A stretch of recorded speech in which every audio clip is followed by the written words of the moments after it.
एक अंधेरे जंगल में रात की गहरी खामोशी के बीच अचानक एक औरत की चीख गूंजती है। उसकी आंखें पीली चमक रही हैं और उसके दांत खून से टपक रहे हैं। वह कोई और नहीं बल्कि सदियों से श्रापित दखिनी है, जिसकी भूख सिर्फ मांस और खून से शांत होती है। लेकिन इस बार उसने शिकार के लिए पूरे गांव को चुन लिया है। क्या होगा जब गांव के लोग दहिनी का सच जानेंगे? क्या वे बच पाएंगे या फिर उनकी आत्माएं भी उस खौफनाक जंगल में हमेशा के लिए कैद हो जाएंगी? नमस्कार दोस्तों, स्वागत है आपका काली रहस्यमयी दुनिया में, जहां हर कहानी आपको अंधेरे और खौफ के उस मोड़ पर ले जाती है जहां से वापसी नामुमकिन है। तो चलिए शुरू करते हैं आज की रहस्यमयी और डरावनी कहानी दाकिनी। चांद बादलों में छिपा हुआ था, आसमान काला और सन्नाटा इतना गहरा कि जैसे पूरी दुनिया सांस रोककर खड़ी हो। गांव के किनारे एक घना जंगल था जिसे लोग भूतों का वन कहते हैं। इस जंगल में कोई रात को जाता तो वापस कभी नहीं लौटता। गांव के बूढ़े किस्से सुनाते थे कि सदियों पहले यहाँ एक दखिनी को तांत्रिकों ने बांधा था। वह औरत कभी इंसान थी, लेकिन काले तंत्र और अमृत की लालसा ने उसे दाम्भी बना दिया। उसके नीले शरीर, सुनहरी आंखें और खून से सने दांत गांव वालों की नींद हराम कर देते थे। लेकिन कई पीढ़ियां बीत गईं और लोग इस किस्से को बस कहानी समझने लगे। गांव के नौजवान अब जंगल में लकड़ियां काटने भी जाने लगे। लेकिन पिछले महीने कुछ अजीब हुआ। रात को गए 3 लड़के सुबह तक लौटकर नहीं आए। उनके शरीर कभी मिले भी नहीं। बस एक पेड़ पर ताजा खून के छींटे और नाखूनों के गहरे निशान मिले। चांद की रोशनी बादलों के पीछे छिप चुकी थी। पूरा गांव सन्नाटे में डूबा हुआ था। बस कभी कभार कुत्तों के भौंकने की आवाज आती थी और फिर सब कुछ खामोश। गांव के किनारे एक घना जंगल था जहां जाने की किसी की हिम्मत नहीं होती थी। कहते हैं उस जंगल में सदियों से एक दखिनी बसी हुई है।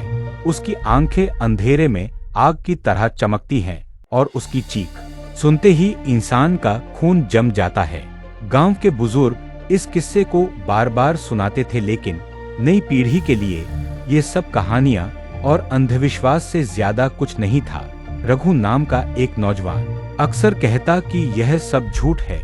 उसने तो कई बार अपने दोस्तों के सामने कसम खाई थी कि वह एक दिन रात को जंगल में जाएगा और साबित करेगा कि वहां कुछ नहीं है। उस रात गांव में एक मेले जैसा माहौल था। सभी लोग हवन और पूजा में लगे हुए थे। पुराना मंदिर पूरे गांव की रक्षा का प्रतीक माना जाता था। लेकिन रघु और उसके 2 दोस्त पूजा में रुके नहीं। वे चोरी छुपे शराब की बोतल लेकर गांव के बाहर चले गए। रघु ने हंसते हुए कहा, आज दिखा दूंगा सबको कि दखिनी जैसी कोई चीज नहीं होती। मैं अभी जंगल के अंदर जाऊंगा। उसके दोस्तों ने डरते हुए मना किया, पागल हो गया है क्या? रात का समय है, ऊपर से अमावस्या भी है। लोग कहते हैं आज की रात उसकी ताकत सबसे ज्यादा होती है। रघु ने बोतल का एक लंबा घूंट लिया और मुस्कुराते हुए बोला, अगर आज की रात उसकी ताकत सबसे ज्यादा है तो यह साबित करने का सबसे अच्छा मौका भी आज ही है। वह अपने दोनों दोस्तों को खींचते हुए जंगल की तरफ ले गया। अंदर घुसते ही ठंडी हवा ने उन्हें कांपने पर मजबूर कर दिया। चारों तरफ घना अंधेरा और पेड़ों की अजीब खड़खड़ाहट सुनाई दे रही थी। ऐसा लग रहा था जैसे कोई अदृश्य ताकत उनकी हर हरकत को देख रही हो। कुछ दूर चलने के बाद अचानक पेड़ों के बीच से एक लंबी चीख गूंजी। आवाज इतनी भयानक थी कि दोनों दोस्त जमीन पर बैठ गए। उनकी सांसें तेज हो गईं। रघु भी कांप गया, लेकिन उसने खुद को संभालते हुए कहा, ये बस जंगली जानवर की आवाज है, डरने की कोई जरूरत नहीं। जैसे ही उन्होंने 2 कदम आगे बढ़ाए, पेड़ की छाल पर ताजा खून के छींटे दिखाई दिए। खून अभी गीला था और उसके पास ही मिट्टी में गहरे नाखूनों के निशान बने हुए थे। दोस्त दोनों डर से रोने लगे, लेकिन रघु अब भी जिद में था। अचानक उनके पीछे से किसी के पैरों की आहट आई। वे पलटे तो देखा कि घुप अंधेरे में दो सुनहरी आंखें चमक रही थीं। धीरे धीरे वह साया नजदीक आने लगा। उसके लंबे लंबे दांत चांदनी में चमक उठे। वह कोई इंसान नहीं थी, वह वही थी दखिनी। उसकी चीख ऐसी थी जैसे 100 औरतें एक साथ विलाप कर रही हों। रघु के दोनों दोस्त वहीं बेहोश होकर गिर पड़े, लेकिन रघु का पूरा शरीर पत्थर की तरह जम गया। उसके होंठ कांप रहे थे, लेकिन आवाज नहीं निकल पा रही थी। दखिनी उसके चारों ओर घूमने लगी। उसकी सांस से सड़ी लाश जैसी बदबू आ रही थी। उसने रघु के कान के पास फुसफुसाया, तुम्हें सच जानना था न? अब अपनी आत्मा मुझे दे दो। और फिर उसकी ठंडी नुकीली उंगलियां रघु की गर्दन की ओर बढ़ीं। उसका हाथ जैसे ही रघु की गर्दन के पास पहुंचा, उसने पूरी ताकत से आंखें बंद कर लीं। दिल इतनी तेज धड़क रहा था कि उसे लग रहा था कि अभी सीने से बाहर निकल जाएगा। अचानक दखिनी ने एक लंबी चीख मारी और रघु के कान फटने लगे। हवा इतनी भारी हो गई थी कि जैसे हर सांस खींचना मुश्किल हो। रघु ने पूरी हिम्मत जुटाकर अपनी जेब से माचिस निकाली और कांपते हाथों से एक तीली जलाई। तेज रोशनी होते ही दखिनी पीछे हट गई और उसकी आंखें और भी तेज चमकने लगीं। वह गुस्से में गुर्राई, उसके दांत खून से टपक रहे थे। उसने पैरों को झकझोर दिया, मानो पूरा जंगल उसकी दहाड़ से कांप उठा हो। रघु के दोनों दोस्त अब भी बेहोश पड़े थे, लेकिन रघु किसी तरह उन्हें खींचकर बाहर निकालना चाहता था। उसने एक को कंधे पर उठाने की कोशिश की ही थी कि अचानक उसके पैरों के नीचे की मिट्टी हिलने लगी, मानो पूरा जमीन उस दखिनी की पकड़ में हो। चारों तरफ पैर चरमराने लगे और उनके बीच से काले काले साए निकलने लगे। हर साए की आंखें भी उसी की तरह सुनहरी चमक रही थी। रघु समझ गया कि यह कोई साधारण प्राणी नहीं, बल्कि सदियों से बंदी बनाई गई आत्माओं का जाल है, जो अब उसे भी अपने साथ खींच लेना चाहता है। अचानक उसके दिमाग में दादी की कही हुई बातें गूंजने लगी। बेटा, अगर कभी उस जंगल में कुछ दिखे तो भगवान का नाम लेना मत भूलना। उसका असली डर सिर्फ याद में बसा होता है। रघु ने कांपती आवाज में जय मां काली चिल्लाया। जैसे ही उसकी आवाज गूंजी, हवा का रुख बदल गया। दखिनी चीखते हुए पीछे हट गई। उसकी आंखों से खून की धार बहने लगी, लेकिन वह रुकी नहीं। उसने अपने नुकीले नाखूनों से रघु के हाथ पर वार किया। खून बहने लगा और दर्द इतना तीखा था कि रघु जमीन पर गिर पड़ा। दखिनी उसकी तरफ झुककर बोली, आज नहीं, लेकिन अगली अमावस्या तक तुम मेरे हो जाओगे। तुम्हारा खून अब मेरे श्राप का हिस्सा बन चुका है। इतना कहकर वह धुएं में बदल गई और पैरों के बीच गायब हो गई।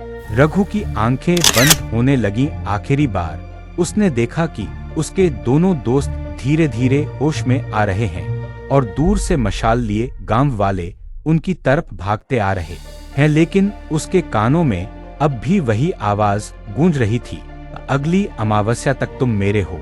गांव वाले मशाले जलाए चीखते चिल्लाते दौड़ते आए और रघु व उसके दोनों दोस्तों को जंगल से बाहर खींच लाए। सबकी हालत खराब थी। रघु का हाथ खून से लथपथ था और उसकी आंखें किसी खौफनाक खाई में झांक रही थीं। उसके दोस्त कांपते हुए बार बार कहते जा रहे थे कि उन्होंने दो सुनहरी आंखें देखी थी जो अंधेरे में उन्हें घूर रही थी। गांव के बुजुर्गों ने जैसे ही यह सुना, वे समझ गए कि सदियों पुराना डर अब सच बनकर लौट आया है। सबने रघु को तुरंत मंदिर में ले जाकर जमीन पर लिटा दिया। पुजारी ने घंटियां बजाईं और मंत्र पढ़ने लगे। धूप दीप जलते ही रघु के शरीर में अजीब हरकतें होने लगी। उसका चेहरा नीला पड़ गया, आंखें पलटने लगी और वह एक अनजान भाषा में बड़बड़ाने लगा। भीड़ में से किसी ने कहा, ये दखिनी का श्राप है, अब यह लड़का जिंदा नहीं बचेगा। दूसरे ने जोड़ा, नहीं, ये तो खुद दखिनी का निशान है, वह अब इसका पीछा नहीं छोड़ेगी। पुजारी ने कड़क आवाज में सबको चुप कराया और एक कलश में गंगाजल भरकर रघु के माथे पर छींटे मारे। अचानक उसका शरीर जोर से झटका खाकर ऊपर उठ गया और वह चीख पड़ा, वह मुझे लेने आएगी, अगली अमावस्या को वह मुझे लेने आएगी। गांव में सन्नाटा छा गया। किसी की हिम्मत नहीं हुई कि कुछ बोले। उस रात से रघु की जिंदगी बदल गई। दिन में वह सामान्य दिखता, पर रात होते ही उसके शरीर में अजीब बेचैनी शुरू हो जाती। नींद में उसकी आंखें चमकने लगती और कई बार उसकी आवाज बदलकर किसी औरत जैसी हो जाती। वह बड़बड़ाता, खून, मुझे खून चाहिए। गांव वाले उससे डरने लगे। लोग अपने बच्चों को उसके पास नहीं जाने देते, लेकिन उसकी माँ रोते हुए पुजारी के पैरों में गिर गई। मेरे बेटे को बचा लो महाराज, मैं आपके चरणों में सब कुछ अर्पण कर दूंगी। पुजारी ने गहरी सांस ली और कहा, इस लड़के का खून अब दकिनी के श्राप से बंध चुका है। अगली अमावस्या को वह जरूर आएगी। इसे ले जाने हमें उससे पहले उपाय करना होगा, नहीं तो न केवल ये लड़का बल्कि पूरा गांव उसके कहर से बच नहीं पाएगा। इसके बाद गांव में हड़कंप मच गया। सब लोग डर के साए में जीने लगे। रात होते ही घरों के दरवाजे खिड़कियां बंद कर दिए जाते, पर अंधेरे में अब भी जंगल से चीखें आती। कई बार किसी को औरत की हंसी सुनाई देती जो कानों में सीटी की तरह चुभ जाती। रघु हर गुजरते दिन के साथ कमजोर होता जा रहा था। उसके घाव से खून बहना बंद हो चुका था, लेकिन उस जगह पर काले धब्बे फैलते जा रहे थे। कभी कभी वह खुद को आईने में देखता और चीख पड़ता, क्योंकि उसे अपना चेहरा इंसान का नहीं बल्कि उसी दकिनी जैसा दिखाई देता। एक रात उसकी माँ ने देखा कि वह अकेले में कुएं के पास बैठा है और उसके होंठों से खून टपक रहा है। उसके पैरों के पास एक मरा हुआ मुर्गा पड़ा था। माँ ने चीखते हुए पुजारी को बुलाया, महाराज, मेरे बेटे को बचा लो, वह धीरे धीरे उसी का रूप ले रहा है। पुजारी ने मशाल उठाई और रघु को पकड़ने की कोशिश की, लेकिन रघु ने इतनी ताकत दिखाई कि 3 आदमी भी उसे रोक नहीं पाए। उसकी आंखें सुनहरी हो चुकी थीं और दांत बाहर निकल आए थे। वह गुस्से में दहाड़ा, मैं उसका हूँ, अगली अमावस्या को मैं उसी का हो जाऊंगा। रघु की वह दहाड़ सुनकर पूरा गांव कान उठा। औरतें बच्चों को उठाकर घरों के अंदर भागी। मर्दों ने दरवाजे बंद कर दिए, पर पुजारी और कुछ बुजुर्ग वहीं खड़े रहे। पुजारी ने मंत्र पढ़ते हुए गंगाजल छिड़का, मगर रघु पर कोई असर नहीं हुआ। उसकी आंखों से सुनहरी रोशनी निकल रही थी और वह तमतमाए चेहरे के साथ पेड़ों की ओर भाग गया। गांव में अफरा तफरी मच गई। सब लोग मंदिर में इकट्ठा हुए। पुजारी ने गंभीर आवाज में कहा, अब यह लड़का हमारे बस में नहीं रहा। यह दकिनी का शिकार हो चुका है।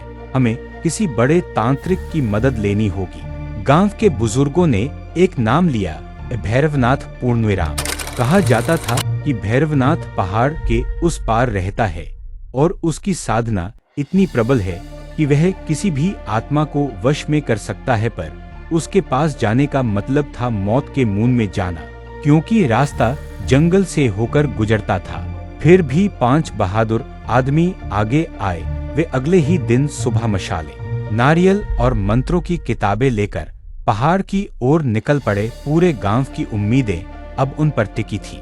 इधर रघु की हालत और बिगड़ती जा रही थी। रात को उसकी आवाज बदलकर औरत जैसी हो जाती।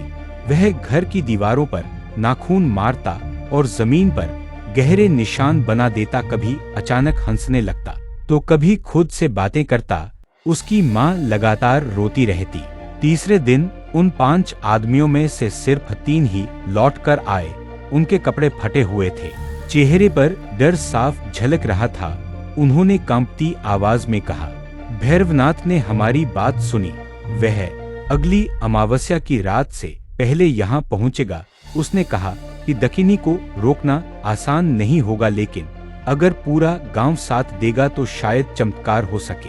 पूरा गांव अब भैरवनाथ के इंतजार में था। हर घर में लोग मंत्र पढ़ने लगे, बच्चों को तावीज पहनाए जाने लगे। लेकिन जैसे जैसे अमावस्या करीब आ रही थी, अजीब घटनाएं तेज हो गईं। कभी आधी रात को अचानक तालाब का पानी लाल हो जाता, कभी किसी घर के दरवाजे पर खून की बूंदें टपकने लगती। पैरों पर बैठी उल्लुओं की आंखें सुनहरी चमकने लगती।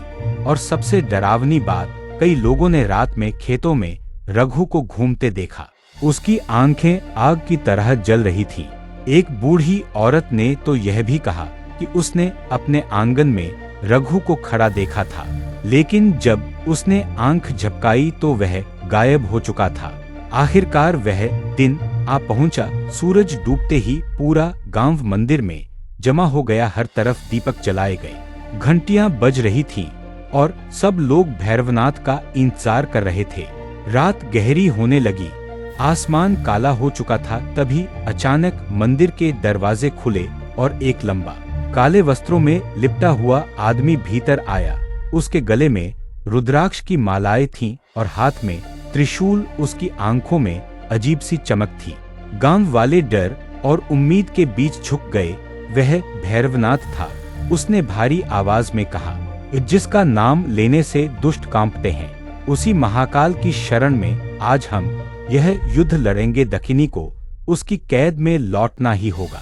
भैरवनाथ ने गांव वालों से कहा कि अगली अमावस्या की रात जंगल के बीच एक अनुष्ठान करना होगा, तभी दखिनी को बांधा जा सकता है। लेकिन उसने चेतावनी दी, जो वहां जाएगा उसकी जान भी जा सकती है, लेकिन अगर हम न गए तो पूरा गांव नष्ट हो जाएगा।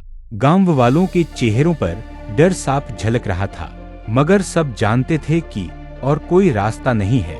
उस रात से पूरे गांव में तैयारियां शुरू हो गईं। औरतें चौकी पर आटा पीसते हुए मंत्र गाती, बच्चे काले धागे में बंधे तावीज पहनते, मर्द जंगल से सूखी लकड़ियां लाते। हर कोई आने वाले युद्ध के लिए अपने अपने ढंग से तैयारी करने लगा। रघु को मीनवल मंदिर के पिछले हिस्से में बांध कर रखा गया था। दिन में वह शांत दिखता, मगर रात ढलते ही उसके अंदर दखिनी की आत्मा जाग उठती। उसकी आंखें सुनहरी हो जाती और वह पागलों की तरह चिल्लाता, वह आ रही है, वह आ रही है, मुझे लेने कोई उसे रोक नहीं सकता। उसकी माँ हर रात उसका सिर गोद में रखकर रोती, लेकिन अब वह समझ चुकी थी कि बेटा धीरे धीरे इंसान से दूर जा रहा है। आखिरकार अमावस्या की रात आ गई। आसमान पर एक भी तारा नहीं था। हवा में अजीब सी गंध फैली हुई थी, जैसे किसी जली हुई लाश की राख उड़ रही हो। पूरा गांव मशालों और ढोलंगारों के साथ जंगल की ओर चला। बीच में भैरवनाथ और उसके 4 चेले थे, जो लगातार मंत्र जप रहे थे। जंगल में पहुंचते ही सबने एक गोल घेरे में दीपक जलाए। बीच में रघु को लाया गया। उसके हाथ पांव बांधकर भैरवनाथ ने त्रिशूल जमीन में गाड़ा और ऊंची आवाज में बोला, हे महाकाल, हे मां काली, हमें इस दुष्ट आत्मा से बचाओ। अचानक हवा तेज हो गई, पेड़ कांपने लगे। चारों तरफ से औरतों की चीखें गूंजने लगी। रघु का शरीर कांप उठा, उसकी आंखें सुनहरी हो गईं और वह तड़पने लगा। जमीन पर खून के निशान फैलने लगे, जैसे किसी ने ताजा बलि दी हो। फिर पेड़ों के बीच से वह परछाई निकली, लंबा काला शरीर, बिखरे बाल और आंखों में जलती हुई आग। यह दखिनी थी। उसकी चीख इतनी भयानक थी कि कई लोग वहीं घुटनों के बल गिर गए। भैरवनाथ ने जोर से मंत्र पढ़ा, ओम कालिकाय नमः, और त्रिशूल उठाकर दखिनी की ओर किया। लेकिन दखिनी हंसी। उसकी हंसी इतनी खौफनाक थी कि दीपक एक एक करके बुझने लगे। उसने हाथ फैलाकर कहा, यह लड़का मेरा है, इसका खून मेरी प्यास बुझाएगा, मुझे कोई नहीं रोक सकता, यहाँ तक कि तुम्हारे मंत्र भी नहीं। भैरवनाथ ने आंखें बंद की और जोर से बोला, तेरा श्राप आज यही खत्म होगा। तू जिस पाप से बनी है, उसी पाप की आग में तू जल जाएगी। इतना कहते ही उसने अपनी माला जमीन पर फेंकी। माला जैसे ही गिरकर गोल घेरे में फैली, चारों तरफ लाल रोशनी फैल गई। दखिनी तड़पने लगी, उसकी चीखें जंगल को हिला रही थीं। लेकिन तभी रघु के शरीर से आवाज आई, मुझे मत रोको, मैं उसी का हूँ, मुझे उसे जाने दो। गांव वाले कान उठे। रघु की आत्मा अब पूरी तरह से उसके कब्जे में जा रही थी। जंगल में चारों ओर खामोशी छा गई थी। बस दखिनी की दहाड़ और रघु की तड़पती चीखें गूंज रही थीं। भैरवनाथ ने मंत्रों की गति तेज कर दी। उसके चेले भी लगातार अग्नि में आहुति डाल रहे थे। आग की लपटें ऊंची उठ रही थी, लेकिन दखिनी उनके बीच से गुजरकर सीधी रघु की ओर बढ़ी। अचानक भैरवनाथ ने आंखें खोलकर त्रिशूल जमीन पर मारा। धरती कांप उठी और चिंगारियां फैल गईं। उसी क्षण दखिनी का चेहरा बदलने लगा। उसकी खोपड़ी लंबी होती गई, आंखें और ज्यादा चमकने लगी और उसके मुंह से ऐसी आवाज निकली जैसे 1000 औरतें एक साथ विलाप कर रही हों। भैरवनाथ ने गहरी आवाज में कहा, अब सारा सच सबके सामने आएगा। सुनो गांव वालों, यह दखिनी कभी इंसान थी, इसका नाम था देवकी।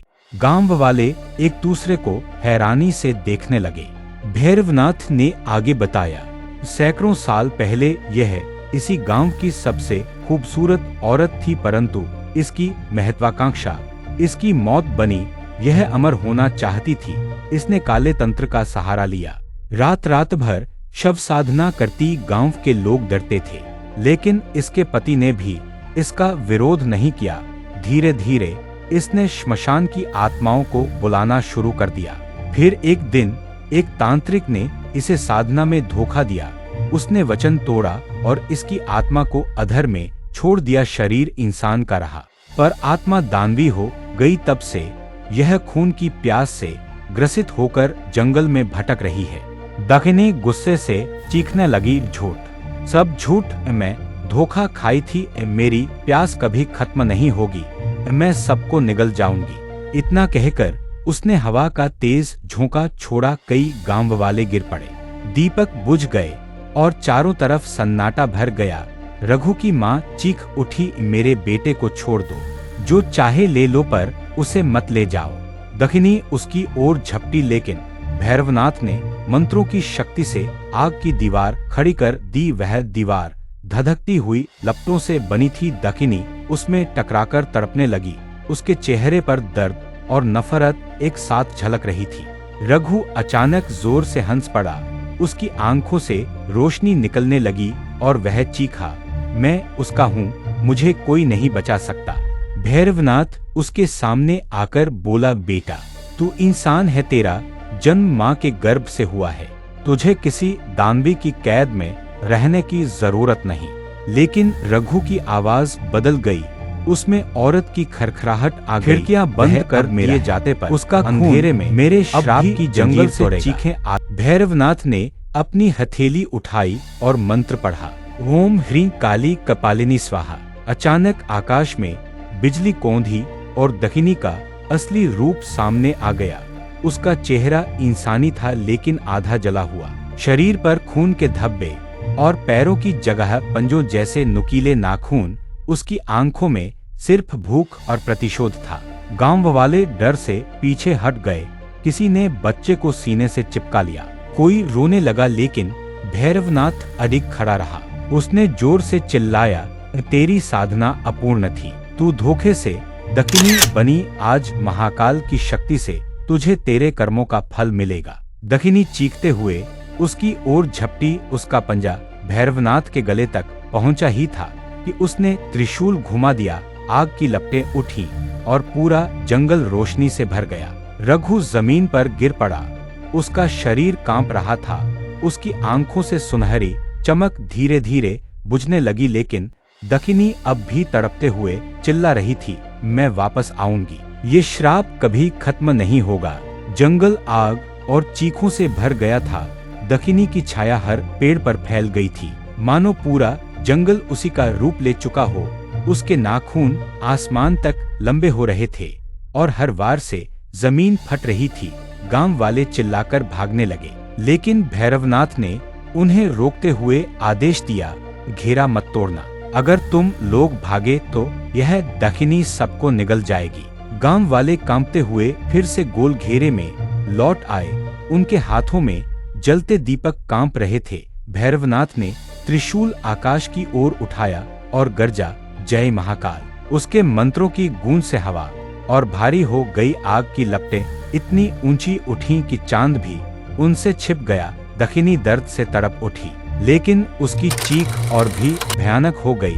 अचानक उसने अपनी पूरी ताकत रघु पर डाल दी।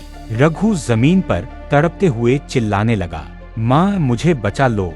उसकी आवाज धीरे धीरे औरत की हंसी में बदल गई। उसकी आंखें फिर सुनहरी चमक से भर गईं। भैरवनाथ ने गहरी आवाज में मंत्र पढ़ा, ओम क्रीं काली कालिका दुष्ट विनाशिनी स्वाहा। त्रिशूल से तेज बिजली निकली और सीधा रघु पर गिरी। सबको लगा रघु मर जाएगा, लेकिन उसी पल रघु का शरीर हिलकर सीधा बैठ गया। उसके मुंह से दकिनी की आवाज आई, तू मुझे इस लड़के से अलग नहीं कर सकता। इसका खून मेरी शक्ति का हिस्सा बन चुका है। भैरवनाथ ने आंखें बंद कर दी। उसकी सांसें गहरी हो गईं। उसने अचानक अपनी हथेली काट ली और अपना खून त्रिशूल पर टपकाया। त्रिशूल और भी भयंकर रोशनी से चमक उठा। उसने कहा, तेरी शक्ति खून से है, पर तेरा अंत भी खून से ही होगा। आज मेरा जीवन तेरा तर्पण बनेगा। त्रिशूल से निकली अग्नि ने सीधा दकिनी को घेर लिया। वह तड़पने लगी। उसका शरीर धीरे धीरे राख में बदलने लगा। उसकी चीख इतनी भयानक थी कि पक्षी आसमान से गिरने लगे, पेड़ जलने लगे। आखिरी बार उसकी आंखें रघु पर ठहर गईं। वह फुसफुसाई, मैं फिर आऊंगी। जब तुम्हारे खून की आखिरी बूंद गिरेगी, तब मेरी प्यास पूरी होगी। और फिर वह राख बनकर हवा में उड़ गई। रघु जमीन पर गिर पड़ा। उसकी आंखें बंद हो गईं।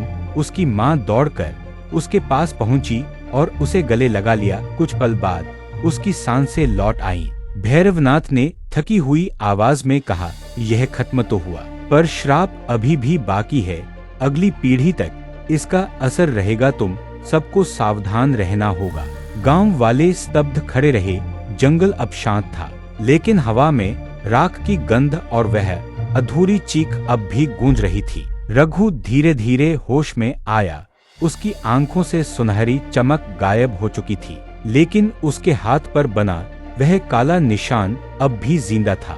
गांव ने राहत की सांस ली, मगर सब जानते थे दकिनी मरी नहीं है, वह बस दबाई गई है और किसी दिन, किसी और अमावस्या की रात वह लौटेगी। रघु बच तो गया था, लेकिन उसके हाथ पर बना काला निशान अब भी धड़क रहा था। हर बार जब चांद बादलों के बीच से झांकता, उस निशान से हल्की लाल रोशनी निकलती। उसकी माँ दिन रात उस पर नजर रखती, लेकिन गांव की औरतें धीरे धीरे उसके पास जाने से डरने लगीं। बच्चे तो उसे देखते ही भाग जाते। गांव के लोग सोचते कि खतरा टल गया है, मगर बुजुर्ग जानते थे कि दकिनी मरी नहीं है, वह बस दबाई गई है। दिन गुजरते गए, खेतों में काम शुरू हो गया, लेकिन औरतों ने महसूस करना शुरू किया कि रात को कोई अजीब सी फुसफुसाहट उनके कानों में सुनाई देती है। कोई कहता, आओ मेरे पास, तो कोई कहता, खून की प्यास बुझाओ।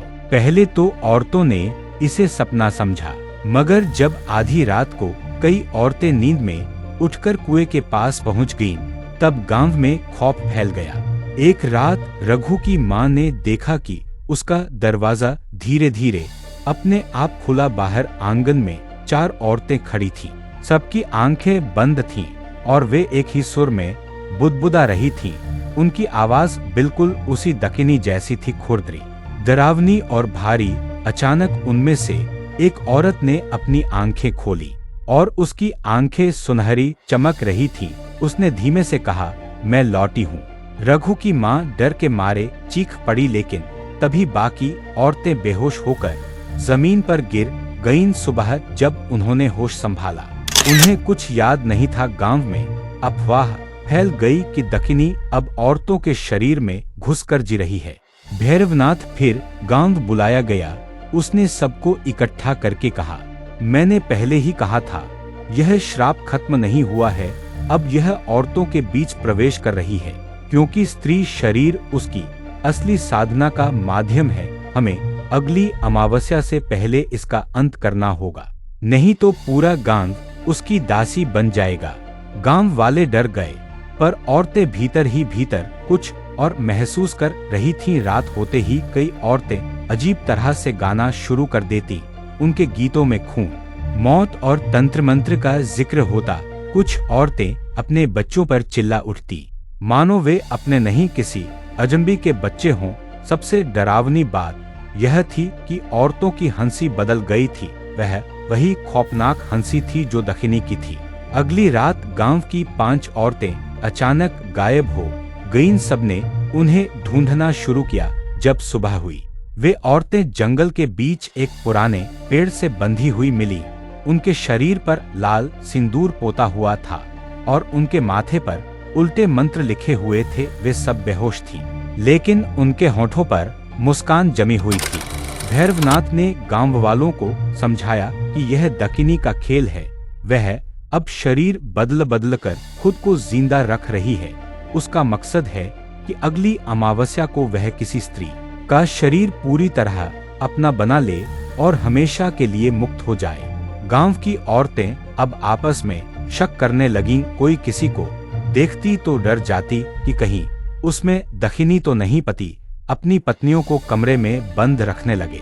लेकिन रात को अजीब घटनाएं और बढ़ने लगीं। कई बार बंद कमरे के अंदर से खरोंचने की आवाज आती। कभी कोई औरत हंसते हंसते अचानक बेहोश हो जाती। रघु की माँ सबसे ज्यादा डरी हुई थी। एक रात उसने सपने में देखा कि उसकी छाती पर कोई बैठा है और उसका गला दबा रहा है।